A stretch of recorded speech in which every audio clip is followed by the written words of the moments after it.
Hello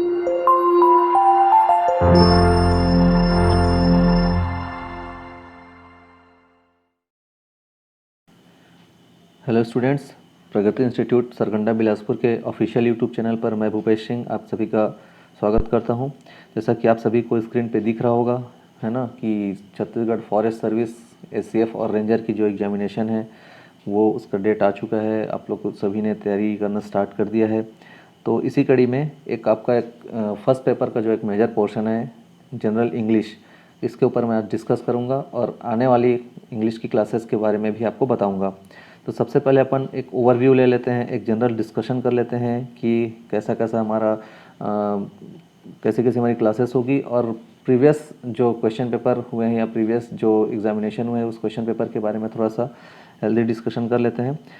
तो देखते हैं इंग्लिश के पार्ट में हमें किन किन चीज़ों को पढ़ना है ना, हमारे सिलेबस में क्या क्या चीज़ें हैं उनके बारे में एक ब्रीफ एनालिसिस कर लेते हैं।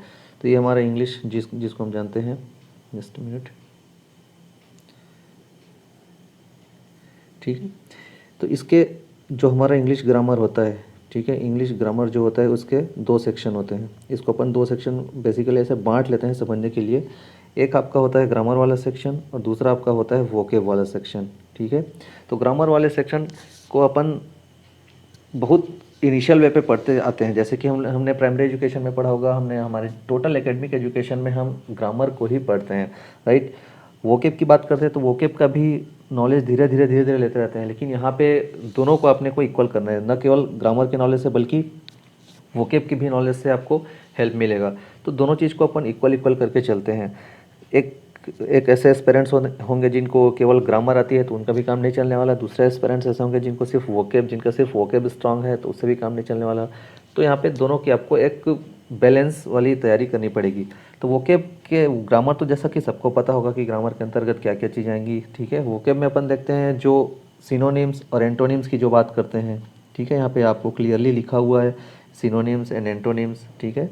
वैसे ही जैसे यहाँ पे देखिए idioms and phrases, right, vocabulary and uses, मैं इसी की बात कर रहा था। शॉर्ट में जिसको मैं वोकेब बोल रहा था ये वोकेबुलरी है। एक्चुअली क्या होता है, जो आपके वर्ड पावर होते हैं, ठीक है, आपको कितनी सारी चीज़ें आती है, आपको कितने सारे वर्ड्स आपके पास है। शुरू से जब ने आपने स्टार्ट किया, जब से आप पढ़ाई करें तब से आपके पास जितने सारे वर्ड्स पावर हैं, बस उसी को लेकर के यहाँ पे आप बस उसी के बेसिस पे आपके ये सारे क्वेश्चन बनने वाले हैं, ठीक है। तो आप देख रहे होंगे जनरल इंग्लिश, जनरल कॉम्प्रिहेंशन, इससे आपकी समझ को टेस्ट करता है एग्जामिनर। प्रेसिस राइटिंग, गागर में सागर भरने वाली बात जो होती है कि आप किसी भी चीज़ को ब्रीफ में कितने अच्छे से समझा सकते हैं, है ना। हालांकि ये थोड़ा सा अलग सेक्शन हो जाता है, यहाँ से एमसीक्यू क्वेश्चन उस लेवल के नहीं आएंगे। एक्चुअली में क्या है, जो हमारे जैसे सीजीपीएससी के मेंस के एग्जामिनेशन होते हैं तो वहाँ पे आपको क्या है, इससे रिलेटेड क्वेश्चन आते हैं इस टॉपिक से। उसमें क्या होता है कि एक प्रेसिस दे दिया जाता है, एक उसका टाइटल लिखने के लिए बोल दिया जाता है और उसको एक कंसाइज करने के लिए बोल दिया जाता है, ठीक है। Fill in the blanks, correction of spellings, ये भी करेक्शन ऑफ स्पेलिंग भी डिपेंड करता है आपके वोकैब के ऊपर कि आपको कितने सारे वर्ड्स आते हैं और उन वर्ड्स के आपको प्रॉपरली स्पेलिंग, उनकी प्रॉपरली मीनिंग आती है कि नहीं आती है, डिपेंड करता है, ठीक है। इसके बाद देखते हैं टेंस। टेंस की बात कर रहा था, टेंस हो गया। टेंस जैसा कि सबको पता होगा, टेंस हो गया। टेंस के बाद प्रेपोजिशन है, active voice, passive voice, most important, बहुत ज़्यादा that will depend on tenses. अगर आपको टेंस नहीं आती तो फिर आपसे एक्टिव और पैसिव वॉइस नहीं बनने वाला। पार्ट्स ऑफ स्पीच, यहाँ पे एक लाइन में लिख दिया गया पार्ट्स ऑफ स्पीच, लेकिन आप सभी को पता होगा कि पार्ट्स ऑफ स्पीच के जो 8 हिस्से होते हैं, है ना, पार्ट्स ऑफ स्पीच दो चीज़ों से मिलकर बने 8 हिस्से होते हैं, तो उन सभी के बारे में आपको क्वेश्चन दे सकता है, ठीक है। हालांकि अभी तक एग्जामिनेशन में ऐसा हुआ नहीं है, पार्ट्स ऑफ स्पीच में से बेसिकली नाउन से ही ज़्यादातर क्वेश्चन आए हैं अभी तक, ठीक है। अपन आगे देखते हैं उसके बारे में क्या है, यहाँ पे ज़्यादा टाइम स्पेंड ना करते। ट्रांसलेशन और लेटर राइटिंग, ठीक है। तो लेटर राइटिंग में आपको लेटर लिखने के लिए नहीं बोला जाएगा, सिर्फ यहाँ से एक ऑब्जेक्टिव टाइप के क्वेश्चन आएंगे, है ना, और वो भी एक साल आया है एक साल नहीं आया है, तो देखते हैं इस साल पूछता है कि नहीं पूछता है, ठीक है। अपने को तो तैयारी करनी ही है, लेकिन पूछता है नहीं पूछता ये अपन श्योर शॉट कह नहीं सकते, क्योंकि ये एमसीक्यू या कोई ऐसे तैयारी वाले होते नहीं है। जो अब डिस्क्रिप्टिव टाइप के एग्जामिनेशन होते हैं जैसे मेंस हो गया, इसमें लेटर राइटिंग, प्रेसिस राइटिंग ये सब आता है। ट्रांसलेशन की बात कर रहा था, ये भी आपके टेंस के ऊपर डिपेंड करता है। अगर आपको टेंस अच्छे से आती है तो फिर आपको एक्टिव वॉइस और पैसिव वॉइस भी बनेगा, आपसे ट्रांसलेशन भी बनेगा, ठीक है। यहाँ पे थोड़ा सा आपका वोकैब, मैं फिर से उसी बात को दोहरा रहा हूँ, वोकैब स्ट्रॉन्ग करना थोड़ा सा यहाँ पे इंपॉर्टेंट हो जाता है, ठीक है। तो ये हो गया। इसके बाद अपन आगे चलते हैं, एक कंपेयर चार्ट जिसके बारे में आपको बताना चाह रहा था, ठीक है। एक कंपेयर चार्ट दोनों, क्योंकि अभी तक एससीएफ और ये फॉरेस्ट रेंजर के जो एग्जामिनेशन है केवल 2 बार हुए हैं, और दोनों बार हमारे सब्जेक्ट जो है, हमारा सब्जेक्ट जो है जनरल इंग्लिश, इसमें से क्या क्या क्वेश्चन आए हुए हैं, क्या क्या कौन कौन से सेक्शन से कितने कितने क्वेश्चन आए हुए हैं, इसके बारे में अपन एक थोड़ा सा ब्रीफ ओवरव्यू कर लेते हैं। तो देखिए, एंटोनिम सिनोनिम जो मैं वोकैब सेक्शन की बात कर रहा था, तो 2016 में दोनों भी 2 क्वेश्चन आए थे, 2017 में भी इससे 2 क्वेश्चन आए थे, ठीक है। इसके बाद कॉम्प्रिहेंशन स्किल से 2016 में कोई क्वेश्चन नहीं पूछा गया था, ठीक है, लेकिन 2017 में एक क्वेश्चन पूछा गया था। प्रेसिस राइटिंग से भी 2017 में कोई क्वेश्चन नहीं था, ठीक है, 2016 में एक क्वेश्चन पूछा गया था। तो आप एक चार्ट को देख रहे होंगे, मैं इसको जल्दी से सम ऑफ कर देता हूँ। सेंटेंस जो कि, या इसको अपन नाउन करेक्शन भी बोलते हैं, क्योंकि ज़्यादातर हमने देखा है कि जो भी कॉम्पिटिटिव एग्जामिनेशन होते हैं, नाउन करेक्शन से काफ़ी क्वेश्चन आते हैं। जो करेक्शन की बात अपन करते हैं वो जो नाउन से ज़्यादा होता है। हालांकि सभी टॉपिक में, जितने भी इंग्लिश ग्रामर के टॉपिक होते हैं, सभी में करेक्शन और एरर पॉसिबल है, बट अमूमन ये देखा गया है कि नाउन करेक्शन के जो चीज़ें हैं, नाउन करेक्शन की बात ज़्यादा होती है, ज़्यादा ये एग्जामिनेशन में पूछा जाता है। उस पॉइंट ऑफ व्यू से थोड़ा सा नाउन हमारे लिए इंपॉर्टेंट हो जाता है। होमोफोन्स, ये भी हमारा वोकैब सेक्शन से है। होमोफोन से 16 में कोई क्वेश्चन नहीं था, 17 में एक क्वेश्चन पूछा गया था। स्पेलिंग मिस्टेक देख रहे होंगे, एक एक क्वेश्चन, ठीक है। फ्रेजल वर्ब, एक एक क्वेश्चन दोनों साल। फ्रेजल वर्ब मतलब, या प्रोवर्ब जिसको बोलते हैं, है ना, जो 2 चीज़ों से मिल करके बना है। आगे इसके बारे में अपन डिस्कस करेंगे। Tense, verb form and translation, ठीक है। टेंस से एक क्वेश्चन, वर्ब फॉर्म मतलब किसी भी वर्ब को एक दे दिया जाएगा, कोई भी वर्ब को, उसका appropriate form first second third किस टेंस के बिहाफ में या किस टेंस के पॉइंट ऑफ व्यू से कौन सा वर्ब यूज़ करेंगे, ये आपको बताना है, ये आपको वहाँ पे टिक करना है, ठीक है।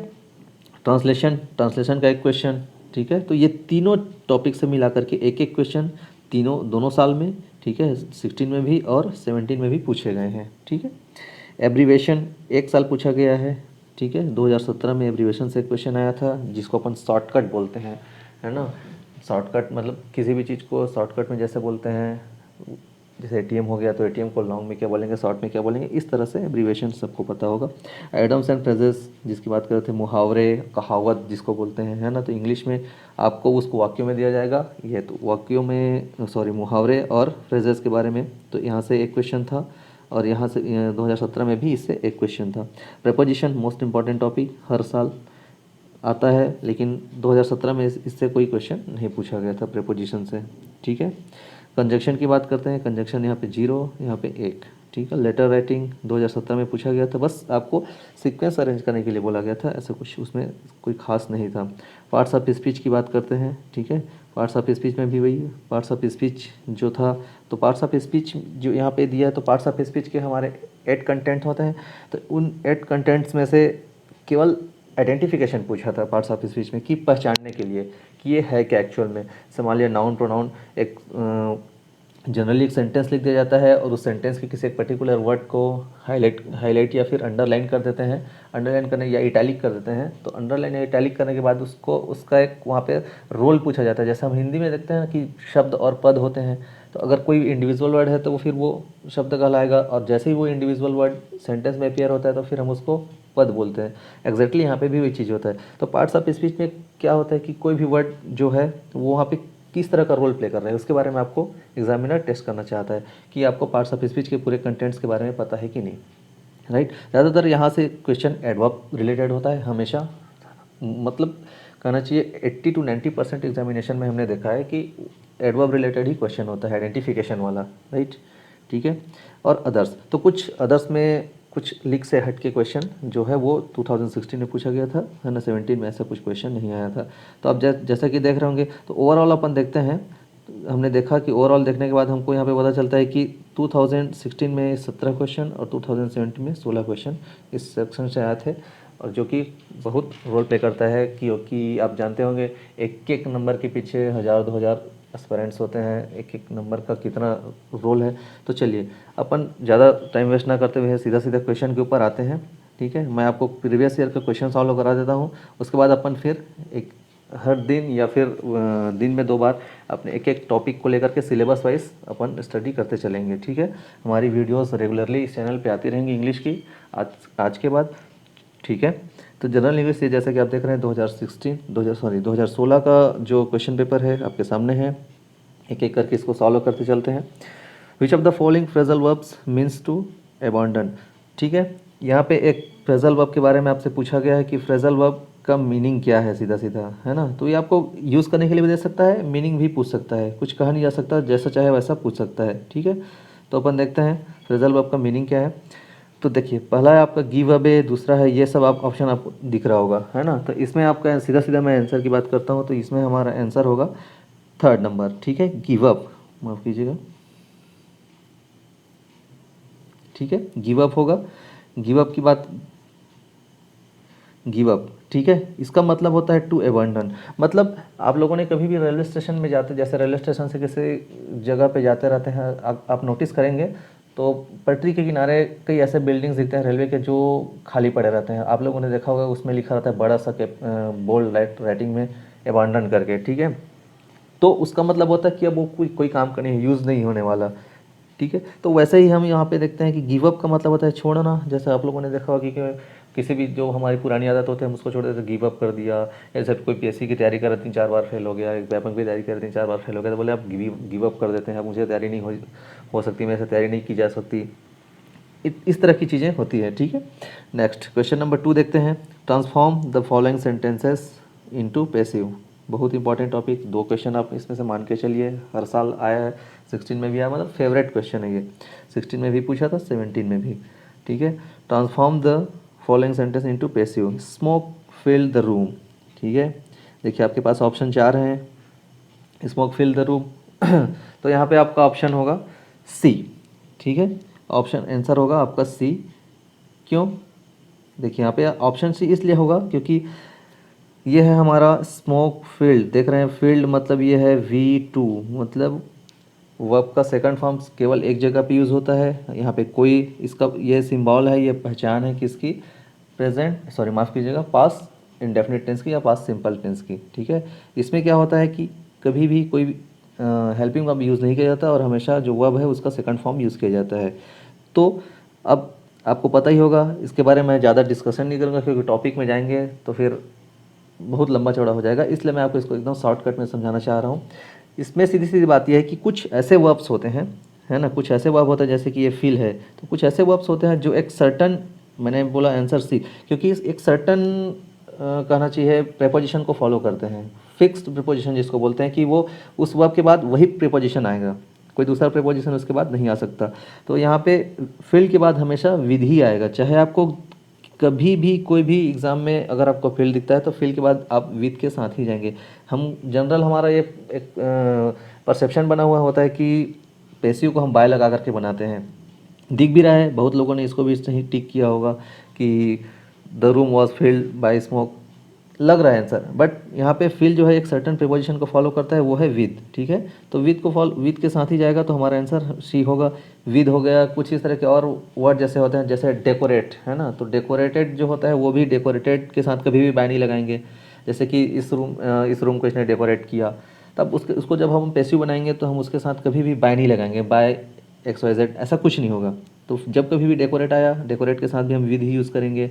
इसी तरह का और आता है, जैसे क्रैम्ड हो गया, तो क्रैम्ड के साथ भी, क्रैम्ड जो जिसका मतलब होता है ठूसना या भरना, ठीक है, माफ़ कीजिएगा, तो उसके साथ भी अपन वही वर्ड जो सर्टन प्रीपोजिशन होता है उसी को अपन उसके साथ फॉलो करते हैं, उसी को उसके साथ लगाते हैं, ठीक है।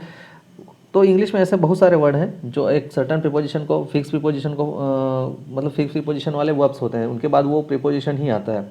इसमें से जैसे नो हो गया, तो नोन के बाद हमेशा टू ही आएगा, नोन बाय नहीं होगा कभी भी, नोन विद नहीं होगा, तो नोन के बाद हमेशा टू ही आएगा। जैसे नोन लेते हैं तो, या जैसे सरप्राइज्ड है ना, तो सरप्राइज, जैसे सरप्राइज़ की बात करते हैं तो सरप्राइज़ की बात करेंगे तो सरप्राइज़ के बाद ही वो बाद भी क्या आएगा, हमेशा एट आएगा, ठीक है। कभी भी सरप्राइज बाय, सरप्राइज टू या सरप्राइज ऐसा कुछ नहीं है, ठीक है। तो कुछ ऐसे वर्ब हैं मैं जिसकी चर्चा कर चुका हूँ, तो सरप्राइज, क्रैम, नोन, डेकोरेट, इस तरह की, ठीक है। नेक्स्ट क्वेश्चन देखते हैं। Give the synonyms of delinquent. अब डेलिक्वेंट, ये इसमें तो कुछ लॉजिक ही नहीं है। अगर आपको डेलिक्वेंट का मतलब पता है, अगर आप आपके पास उसका सेंस है, अगर आप उसको समझते हैं तो आपसे बनेगा, नहीं समझते हैं तो कोई चांस नहीं है, ठीक है। तो ऑफेंडर, ठीक है, सीधी सी बात है। डेलिक्वेंट मतलब होता है क्रिमिनल या एक अपराध वाले सेंस से लेते हैं, ठीक है, अपराध वाले सेंस से लेते हैं, तो इसका आंसर होगा आपका ऑफेंडर। क्यों? क्योंकि वर्चुअस यानी क्या होता है, वर्चुअस मतलब जो अच्छा व्यक्ति होता है, जो गुडी व्यक्ति होता है, उसको बोलते हैं ट्रूथफुल, जैसे सबको समझ में आ रहा होगा, सच्चाई, ऑनेस्ट मतलब ईमानदारी। तो ये इन सब का निगेटिव सेंस दे रहा है, मतलब एंटोनिम्स वाला सेंस दे रहा है। लेकिन जो डिफेंडर है, ये हो नहीं सकता, ये नहीं हो सकता, ये नहीं हो सकता। तो ऑफेंडर है, ऑफेंस, जैसा आप लोगों ने देखा होगा, रेलवे स्टेशन में जाते हैं तो आप अनाउंसमेंट होते रहता है, पनिशेबल ऑफेंस, ऐसा करके बोलते रहते हैं, बस वही ऑफेंस वाली बात है। तो ऑफेंस से बना है ऑफेंडर, ठीक है, तो यहाँ पे आंसर होगा ऑफेंडर। नेक्स्ट देखते हैं, determine the tense of the following sentence. I have had breakfast at 6 AM, ठीक है। अब यहाँ पे सीधे सीधे आपको पूछ दिया है कि कौन से टेंस में है। इस जो पर्टिकुलर सेंटेंस को पढ़ करके आपको बताना है कि कौन से टेंस में है, ठीक है। तो जैसा कि दिख रहा है सीधा सीधा, है ना, क्या है यहाँ पे हेल्पिंग वर्ब, ये आपको हेल्पिंग वर्ब से पता चलेगा। यहाँ पे हेल्पिंग वर्ब यूज़ हुआ है हैव, है ना, तो हैव सिर्फ एक जगह पे यूज़ होता है। यहाँ पे कई लोगों को कन्फ्यूज़न हुआ होगा कि हैड है तो किसी ने पास्ट लगा दिया होगा, तो ऐसा बिल्कुल नहीं है, ठीक है। आपको पास्ट टेंस नहीं लगाना है, पास्ट टेंस की बात नहीं हो रही है यहाँ पे। जस्ट अ मिनट, ठीक है, पास्ट टेंस की बात नहीं हो रही है।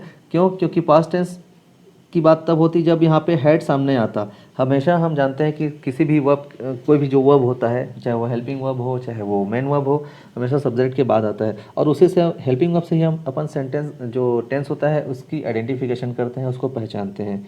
तो यहाँ पे सीधा सीधा दिख रहा है, हैव दिख रहा है, तो हैव। और यहाँ पे जो हैड है वो, देखिए, हैव एक ऐसा, हैव और हैज़ ऐसा एक वर्ब होता है जो दोनों फॉर्म में यूज़ हो सकता है। वो आपको मेन वर्ब की तरह भी यूज़ होगा, वो आपको कभी कभी हेल्पिंग वर्ब की तरह भी यूज़ होता है। तो यहाँ पे हैड, उसका जो पास्ट फॉर्म है वो as a main verb use हुआ है, और हैव जो है वो एज अ हेल्पिंग वर्ब या एक्सिलरी वर्ब की तरह यूज़ हुआ है। तो यहाँ पे हम सीधा सीधा जानते हैं कि हैव है, ठीक है, और ये वर्ब का पास्ट फॉर्म है, मतलब सीधी सी बात है, थर्ड फॉर्म जिसको बोलते हैं, है ना। तो थर्ड फॉर्म यूज़ हुआ है तो वर्ब के साथ, ठीक है, हैज़, हैव और वी थ्री कहाँ पे यूज़ होता है, तो वो सिंपल सी बात है, प्रेजेंट परफेक्ट टेंस में यूज़ होता है, ठीक है। तो हमारा आंसर होगा प्रेजेंट परफेक्ट टेंस। नेक्स्ट देखते हैं, करेक्ट द सेंटेंस, ठीक है, करेक्ट द सेंटेंस। अब ये देखिए, करेक्ट द सेंटेंस, तो करेक्ट द सेंटेंस को कहीं से भी, जैसे कि मैं चर्चा किया था कि कहीं से भी पूछ सकता है। The performance of your players was rather worst than I had expected. देखिए, दो चीज़ें हैं यहाँ पे, है ना। हमेशा एक चीज़ याद रखिएगा, रेदर के बाद कंपैरेटिव फॉर्म आता है ना। कंपैरेटिव जो डिग्री होती है वो आती है, कभी भी रेदर के बाद सुपरलेटिव या फिर पॉजिटिव डिग्री नहीं आती। तो यहाँ पे ऑप्शन नंबर ए जो है बैड, ठीक है, ये तो ऐसे ही कट जाएगा, ऑप्शन नंबर एक बैड कट गया, ठीक है। क्यों? क्योंकि ये फर्स्ट फॉर्म में है, आई मीन पॉजिटिव फॉर्म में है, ठीक है। इसके बाद देखते हैं, दो हमारे पास ऑप्शन बचे, वर्स और, सॉरी, बी और सी, ठीक है। तो डी भी नहीं हो सकता, क्यों? क्योंकि ऑलरेडी दिया हुआ है और ये सुपरलेटिव फॉर्म है ना। वर्स्ट जो है ये सुपरलेटिव फॉर्म है, ये पॉजिटिव फॉर्म है, तो हमारे पास बचा दो, वर्स और ये बी और सी। तो यहाँ पे देखिए, यहाँ पे आई हैड एक्सपेक्टेड है, ठीक है, और यहाँ पे आई नहीं है।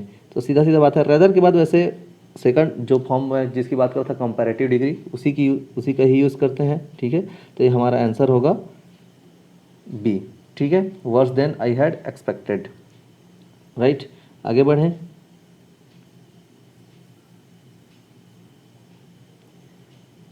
ठीक है। देखिए, नेक्स्ट है हमारा 73, correct the following sentence. Cattle is grazing in the field, ठीक है। अब यहाँ पे करेक्ट करने के लिए बोल रहा है, सीधी सी बात है ना। यहाँ पे ये नाउन रिलेटेड क्वेश्चन है। देखिए, केटल इज़, है ना, केटल इज़, केटल आर, ठीक है, इसका आंसर होगा केटल आर, डी। क्यों? क्योंकि कुछ ऐसे नाउन होते हैं, हमारे ये नाउन ईरर से रिलेटेड ही ये क्वेश्चन, कुछ ऐसे वर्ड्स होते हैं, कुछ ऐसे नाउन होते हैं जिसको अपन एसपी वाले सेक्शन में रखते हैं। दिखता है क्या सिंगुलर, मानते हैं क्या प्लूरल, वो हमेशा सिंगुलर की तरह दिखेगा, दैट मीन्स उसमें एस या ई एस नहीं लगा होता है ना। और उसको, जबकि उसको हम अपन प्लूरल की तरह ट्रीट करते हैं, एक बहुवचन की तरह ट्रीट करते हैं, उसको हमेशा प्लूरल माना जाता है, ठीक है। जब प्लूरल मानते हैं, और दिखता कैसे है, मत सिंगुलर की तरह कहने का सेंस, उस पर एस या ई एस नहीं लगा रहता।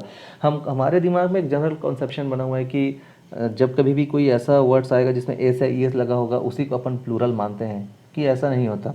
तो केटल के सेंस में ये बहुत ज़्यादा पूछा जाने वाला क्वेश्चन है, कई बार पूछा जा चुका है सेंट्रल के एग्जामिनेशन में और स्टेट के भी एग्जामिनेशन में, कई बार पूछा जा, व्यापम में भी पूछा जा चुका है। तो ये होगा kettle are.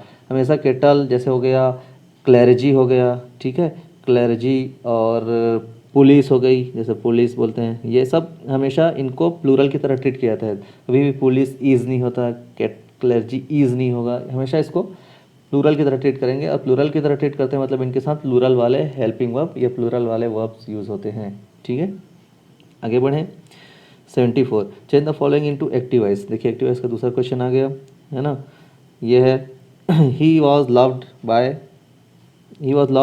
Eight by all his friends. He loved पहला है, he loved at all his friends, दूसरा देख रहे होंगे, तीसरा ABCD, ठीक है। तो इसका आंसर होगा B, all his friends loved at him, ठीक है। सिंपल सी बात है, जैसा कि आपको पता होगा, हम स्विच कर देते हैं, किसको स्विच करते हैं, सब्जेक्ट को ऑब्जेक्ट बना देते हैं, ऑब्जेक्ट को सब्जेक्ट बना देते हैं। यहाँ पे ये सब्जेक्ट दिख रहा है, ये ऑब्जेक्ट की जगह चला जाएगा, ऑब्जेक्ट दिख रहा है वो सब्जेक्ट की जगह आ जाएगा, तो ऑल हिज फ्रेंड्स इस तरफ आ गया, ऑल हिज फ्रेंड, उसके बाद लव्ड एट हिम, ठीक है। अब यहाँ पे आप सोच रहे होंगे कि ये क्या हो रहा है, तो भाई यहाँ पे तो सीधी सी बात है, एक दिख रहा है आपको, एक्टिव बनाने के लिए आपको क्लियर कर दिया है। कभी कभी इसमें मेंशन नहीं करता कि आपको पैसिव बनाना है कि एक्टिव बनाना है, कर दिया तो अच्छी बात है, नहीं किया तो आपको पहले आइडेंटिफाई करना है कि वो कौन से वॉइस में है, ठीक है। तो हमको दिख रहा है बाय लगा है ना, वॉज लगा है, वॉज के बाद वर्ब का सेकंड फॉर्म है, वॉज के बाद कभी भी वर्ब का सेकंड या थर्ड फॉर्म नहीं आता, वॉज के बाद हमेशा वर्ब का ING फॉर्म यूज़ होता है, ठीक है। तो यहाँ पे कौन सा फॉर्म यूज़ है, सेकंड फॉर्म। तो सेकंड फॉर्म एक ही कंडीशन में यूज़ होता है, जब सेंटेंस क्या हो, पैसिव हो, ठीक है। तो ये पैसिव है, ये हमको पता चल गया। अब इसको हम बनाना है हम अपने को एक्टिव, बस कुछ नहीं करना है। कौन सा टेंस का है, टेंस आइडेंटिफाई करेंगे, ठीक है। पास्ट सिंपल का है, पास्ट सिंपल की तरह रख देंगे, पास्ट सिंपल में कोई हेल्पिंग वर्ब यूज़ नहीं होता, तो हमें यहाँ पे सीधी सीधी बात, ऑल हिज फ्रेंड, कोई हेल्पिंग वर्ब यूज़ नहीं हुआ यहाँ पे। देखिए यहाँ पे भी कोई हेल्पिंग वर्ब यूज़ नहीं हुआ है, लेकिन यहाँ पे ही का ही रखा हुआ है, जबकि अपने को ऑल हिज फ्रेंड को सामने लाना है और ही को हिम कर देना है, ठीक है। ये जो हिम था वही हुआ था यहाँ पे, तो ये आंसर होगा बी। ज़्यादा डिस्कशन नहीं करूँगा, ठीक है। जब चैप्टर आएगा, जब इसकी बारी आएगी, जब हम पैसिव पढ़ेंगे, तो उस समय इसके बारे में आपको डिटेल से समझा दिया जाएगा, ठीक है। आगे बढ़ते हैं। Which of the following is not an antonym of erudite, ठीक है। इरूडाइट का एंटोनिम्स पूछ रहा है, तो सीधी सी बात है, इरूडिट मतलब होता है, इरूडाइट जो आप पढ़ना चाहो, मतलब जो इसका सेंस इंटेलिजेंस से लिया, मतलब जो विद्वान हो या जो जिसमें क्या कहना चाहिए, जो ज़्यादा जानता हो, ठीक है, मतलब विद्वान इस सेंस पे लेते हैं, ठीक है। तो शेलो को देख लो, पूछा क्या है, एंटोनिम। शेलो मतलब गहरा, तो ये इसका भी सेंस आ रहा है, गहरा मतलब विद्वान लोग थोड़े से जिनका नॉलेज थोड़ी गहराई में होती है, तो उनके सेंस पे यूज़ करते हैं, तो शेलो हो सकता है इसका एंटोनिम, ठीक है। सॉरी माफ़ कीजिएगा, इसका इसी की तरह मीनिंग हो सकता है, सिनोनिम हो सकता है, जबकि यहाँ पे पूछा है एंटोनिम। तो यहाँ पे अनविलिंग, अनथिंकिंग, ठीक है। विलिंग को अनविलिंग को देखते हैं, अनविलिंग की बात कर रहा था मैं, अनविलिंग की बात कर रहा था, तो अनविलिंग ही इसका क्या होगा, आंसर होगा, है ना। अनविलिंग मतलब होता है अनिच्छुक या बिना इच्छा के, तो इसका आंसर होगा अनविलिंग। इसमें ज़्यादा कुछ सोचने का नहीं है, अगर आपको मीनिंग पता है, अगर आपको उस वर्ड के बारे में पता है तो आपसे बनेगा, नहीं पता तो नहीं बनने वाला, ठीक है। वोकेब के बारे में यही कहा जाता है। Next 76, explain the idioms a herculean task, ठीक है। अ हरक्यूलियन टास्क, देखिए जैसे कि आपको पता है हरक्यूलियन टास्क मतलब आप जानते होंगे हरक्यूलिस कौन थे, एक रोम या ग्रीक में एक के माइथोलॉजी के अनुसार एक देवता थे जो बहुत शक्तिशाली थे, बहुत कठिन कठिन काम को कर लेते थे। तो सीधी सी बात है, अ वेरी डिफ़िकल्ट वर्क, ठीक है, जो बहुत कठिन काम को कर लेता है, या जो बहुत डिफ़िकल्ट वर्क के सेंस में लिया जाता है इस हरक्यूलियन टास्क को, ठीक है। आगे बढ़ते हैं। Supply the correct position in the following, I am staying this friends not for this the station, ठीक है। क्या होगा 77 आपको बताना है, यहाँ पे खाली स्थान है, तो खाली स्थान में क्या आएगा, ठीक है। तो आपको ऑप्शन यहाँ पे कुछ दिया नहीं है ना, कौन सा वर्ड यहाँ पे आएगा, कौन सा प्रेपोजिशन इसके साथ सूटेबल रहेगा, उसके साथ आपको सूटेबल करके बताना है। तो देखिए at, I am staying at, यहाँ पे कुछ जगह नहीं है, तो एट तो लग नहीं सकता। एट का सेंस, एट का यूज़ हम करते हैं किसी स्थान के लिए, छोटी जगह के लिए, या किसी चीज़ के ऊपर के लिए, ठीक है। छोटे चीज़ के ऊपर के लिए। अवे, अवे द स्टेशन, अब एक बार हो सकता है लेकिन एट यहाँ पे सही नहीं है, तो ये हमारा यह ऑप्शन गलत हो जाएगा, ठीक है, ये ऑप्शन अपना होगा नहीं। नेक्स्ट इसकी बात करते हैं बी। बी में देखिए, आई am staying with friends not for from the station, तो हमारा आंसर होगा बी, क्योंकि यहाँ पे देखिए विद फ्रेंड्स के साथ, आई एम स्टेइंग, स्टेइंग मैं खड़ा था या मैं रुका था, किसके साथ, फ्रेंड के साथ, तो यहाँ पे फ्रेंड इसके साथ किसी भी नाउन प्रीपोजिशन का यूज़ हमेशा नाउन के पहले, या जरूरी नहीं है लेकिन जनरल केस में प्रीपोजिशन का यूज़ नाउन के पहले होता है, तो यहाँ पे विद ज़्यादा सूटेबल है ना। स्टेइंग अप नहीं हो सकता, स्टेइंग अप विद भी नहीं हो सकता, और फ्रॉम का भी, फ्रॉम तो खैर सब में लगा हुआ है तो फ्रॉम का तो कोई सेंस नहीं, फ्रॉम तो होगा ही क्योंकि स्टेशन से थोड़े दूर की बात हो रही है, स्टेशन से एक सेपरेशन की बात हो रही है, तो जहाँ पे भी थोड़ा सा सेपरेशन या थोड़ा सा अलग या ऐसा सेंस आता है तो वहाँ पे हम फ्रॉम प्रेपोजिशन का यूज़ करते हैं, ठीक है। नेक्स्ट देखते हैं 81, अपन अगल बगल को देखते चलते हैं। Correct the spelling mistake in the following sentence. Spelling mistake correct करने के लिए बोल रहा है कि यहाँ पे कौन सी स्पेलिंग मिस्टेक, अब ये भी आपका वोकैब सेक्शन से आता है, ठीक है, अगर आपको सही स्पेलिंग मालूम है तो ठीक है, अदरवाइज कुछ नहीं कर सकते।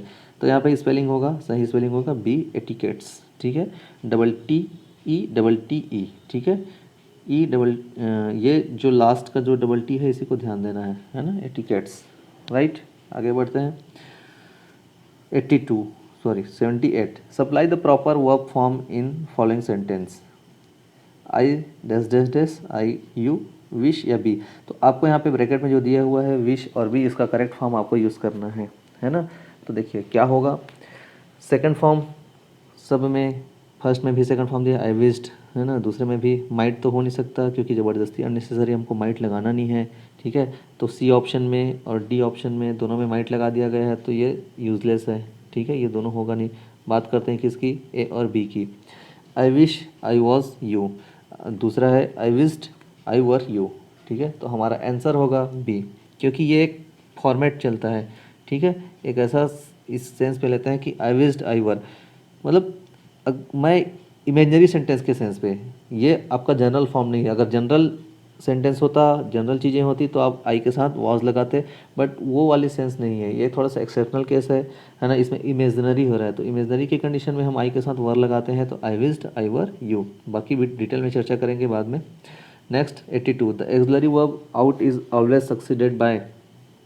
बहुत सिंपल सा क्वेश्चन है या फिर बहुत टफ भी हो सकता है, तो सब कुछ जानते हैं आउट के साथ क्या लगता है, टू, ठीक है, हमेशा आउट के साथ क्या आता है, टू, तो यहाँ पे टू कहीं पे भी है नहीं, तो हमारा आंसर होगा ई, नन ऑफ द एबव, ठीक है। आगे बढ़ें 79, for precious writing one must have expertise in the art of, ठीक है, अब ये पूछ रहे हैं कि किस प्रेसिस राइटिंग के लिए किस चीज़ में आपको एक्सपर्टाइज होना पड़ेगा, आपको क्या चीज़ आनी चाहिए तब आप अच्छे से प्रेसिस राइटिंग कर सकते हैं। देखिए जनरल क्वेश्चन है, एक थ्योरेटिकल क्वेश्चन कह सकते हैं, ठीक है, तो आपको क्या आनी चाहिए, तो प्रेसिस राइटिंग का तो सबसे बड़ा बेस है कि आपको कंसाइज करने आना चाहिए, आपको प्रिसाइज करने आना चाहिए कि आप चीज़ों को कितने अच्छे से प्रिसाइज कर पाते हैं, या कितने अच्छे से उन चीज़ों को, या जो आपके कंटेंट होते हैं, जो आपके क्या करना चाहिए, हिंदी में जो गद्य बोलते हैं वो आपको, आप उसको कितने ब्रीफ में लिख सकते हैं, ठीक है, तो कंसाइज करना या प्रिसाइज करना आपको आना चाहिए। तो सीधा सीधा दिख रहा है ना, इसका आंसर होगा आपका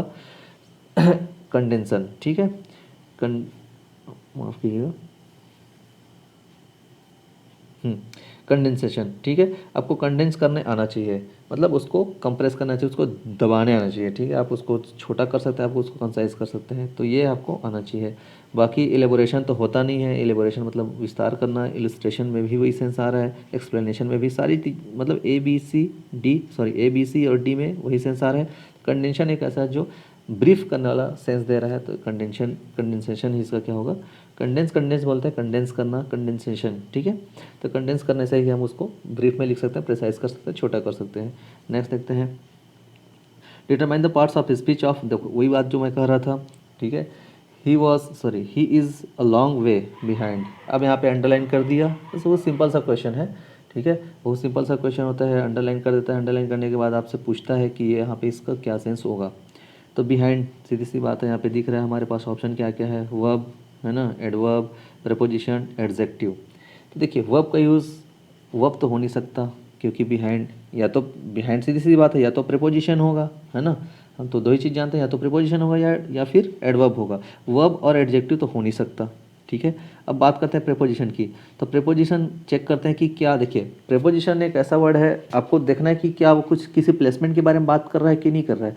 तो अगर प्लेसमेंट समझ में आता है तब तो प्रीपोजिशन होगा, एक बात। दूसरी बात, ये किसी नाउन के पहले नहीं लगा या किसी नाउन की पोजीशन नहीं बता रहा है तो प्रीपोजिशन नहीं हो सकता। एक चीज़ और आपको मैं शॉर्टकट में बता दूँ, जब आपको कोई चीज़ समझ में नहीं आए, पार्ट्स ऑफ स्पीच में से ना आपको नाउन लगता है, ना वर्ब लगे ना एडवर्ब, सॉरी ना वर्ब लगे, ना प्रीपोजिशन लगे, ना एडजेक्टिव लगे, तो आप चुपचाप एडवर्ब लगा देना, ठीक है।